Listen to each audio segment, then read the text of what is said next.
नमस्कार, मैं हूं doctor Manish Singhal, medical oncologist, Apollo hospitals Noida and Delhi से। और आज हम बात कर रहे हैं the major breakthroughs in cancer therapy in 2023। इसमें सबसे पहला नाम आएगा एडीसीज का, यानी एंटीबॉडी ड्रग कंजुगेट्स। ये एक ऐसी एंटीबॉडीज हैं जिसके साथ में कीमोथेरेपी ड्रग अटैच कर दी गई। ये एंटीबॉडीज ऐसी हैं जो सिर्फ कैंसर सेल को आइडेंटिफाई करती हैं, यानी कि जब ये कैंसर सेल से एंटीबॉडी जाके मेल खाती है, यानी कि उसके साथ चिपक जाती है, कीमोथेरेपी ड्रग वहीं की वहीं डिसलॉज होकर उसके अंदर एंटर कर जाती है सेल के पास। यानी कि it is a targeted drug delivery और कीमोथेरेपी डिलीवरी सिस्टम, जिससे साइड इफेक्ट बहुत कम हो जाते हैं और इफेक्ट्स कहीं ज्यादा बढ़ जाते हैं। इसके अंदर सबसे बड़ा नाम है ट्रांसटुजुमैब ड्यूरास्टिकन, यानी Enhertu का, जो कि ब्रेस्ट कैंसर में इस्तेमाल की जाती है, जिसकी रिजल्ट्स अनप्रेसिडेंटेड है, यानी कि ऐसे रिजल्ट्स कभी पहले देखे नहीं गए। इसके बाद जो दूसरे एडीसीज हैं, और भी बहुत सारे एडीसीज हैं, उसका नाम है सखीटुजुमैब कोविटिकैन। ये एक ऐसी ड्रग है जो ब्रेस्ट कैंसर में भी यूज हो रही है और ब्लैडर कैंसर में भी यूज हो रही है। इसके अलावा कुछ और ड्रग्स हैं जिसका नाम है एनफोर्टुमैब वेटोटिन, एंड एक और ड्रग जो इंडिया में अभी लॉन्च होने वाली है जिसका नाम है ब्रेंटुक्सिमैब वेटोटिन। ये दोनों ही ड्रग्स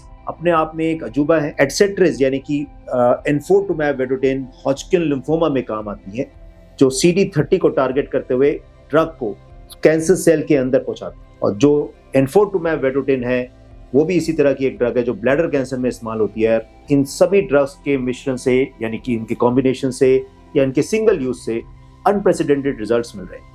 और ये एक ओपनिंग फील्ड है जो आने वाले समय में बहुत सारे एडीसीज कैंसर पेशेंट्स की हेल्प करने में इस्तेमाल करेंगे। इसके बाद है इम्यूनोथेरेपी। इसमें कोई डाउट नहीं है that immunotherapy has changed the way we look at cancer, because immune system की मदद से कैंसर सेल को मारना एक हमारा सपना हुआ करता था, जो आज सच हो गया। इम्यूनोथेरेपीज के डिफरेंट कॉम्बिनेशन से आज की डेट में हेड टू टो कोई भी कैंसर के अंदर हम इम्यूनोथेरेपीज यूज कर सकते हैं। यानी कि ऐसे भी कुछ मार्कर्स आ चुके हैं जैसे कि tumour mutation burden, PDL1 expression, इन सभी के माध्यम से हम जज कर सकते हैं कि किसके अंदर इम्यूनोथेरेपी कितना काम करेगी। और अगर ऐसा कोई मार्कर नहीं भी मिलता तब भी आप इम्यूनोथेरेपी को कीमोथेरेपी के साथ मिक्स करके कीमोथेरेपी की ताकत को बढ़ा सकते हैं।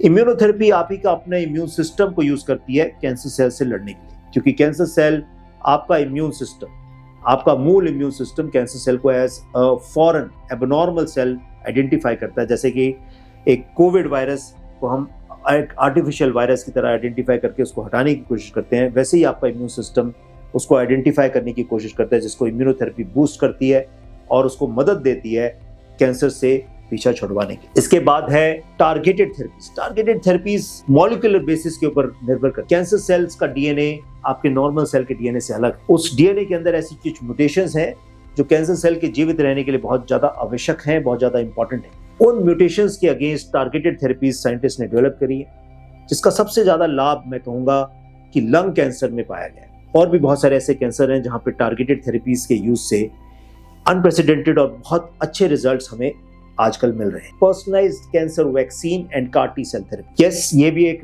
बहुत नई फील्ड है जिसके अंदर आपके इम्यून सिस्टम से कुछ ऐसे टी सेल्स निकाले जाते हैं जिनके अंदर कैंसर रिलेटेड एंटीजेंस को डाला जाता है बायो इंजीनियरिंग कर, यानी कि आपकी बॉडी के बाहर उन सेल्स के अंदर बायो इंजीनियरिंग कर उनको तैयार किया जाता है कि कैसे बॉडी के अंदर वापस जाने पे कैंसर सेल्स को आइडेंटिफाई किया जाए और कैंसर सेल्स को मारा जाए। इसको CAR T सेल थेरेपी करते हैं। और पर्सनलाइज्ड कैंसर वैक्सीन जो है वो है आप ही के ट्यूमर के साथ, यानी कि आपके ट्यूमर की बायोप्सी ली जाएगी, आपके व्हाइट ब्लड सेल्स यानी कि इम्यून सेल्स को निकाला जाएगा ब्लड से ल्यूकोफेरेसिस करके, जैसे कि प्लेटलेट डोनेट किए जाते हैं, उन दोनों को बॉडी के बाहर कल्चर किया जाएगा ताकि वो आपस में मेल जोल खाकर समझ जाए आपके इम्यून सेल्स कि ये कैंसर सेल है।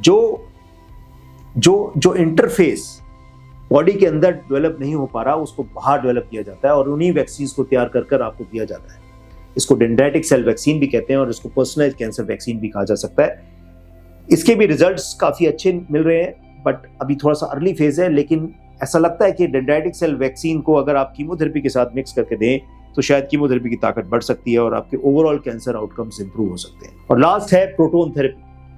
प्रोटोन थेरेपी एक रेडिएशन थेरेपी देने का तरीका है जिससे साइड इफेक्ट्स काफी कम हो जाते हैं। प्रोटोन वर्सेस फोटोन, आमतौर पे जो रेडिएशन यूज की जाती है वो फोटोन से यूज की। फोटोन पार्टिकल को रोकना या उसको बेंड करना बहुत इम्पॉसिबल है, जिसकी वजह से साइड इफेक्ट्स होते हैं, यानी कि आसपास के स्ट्रक्चर्स को भी रेडिएशन थेरेपी लग जाती है। लेकिन प्रोटोन को कंट्रोल करना बहुत आसान है। आप जहां चाहते हैं वहीं प्रोटोन को स्टॉप कर सकते हैं, जहां आप चाहते हैं उसको चला सकते हैं। यानी कि ओवरऑल जो रेडिएशन स्पिल है, यानी कि रेडिएशन जो आसपास के स्ट्रक्चर्स को, नॉर्मल स्ट्रक्चर्स को लगती है, वो प्रोटोन के जरिए काफी अच्छे से कंट्रोल करी जा सकती है। इसलिए प्रोटॉन थेरेपी भी 5वां सबसे बड़ा इन्वेंशन है जो कैंसर पेशेंट्स के लिए इस्तेमाल किया जा सकता है और इस्तेमाल किया जा रहा है। धन्यवाद।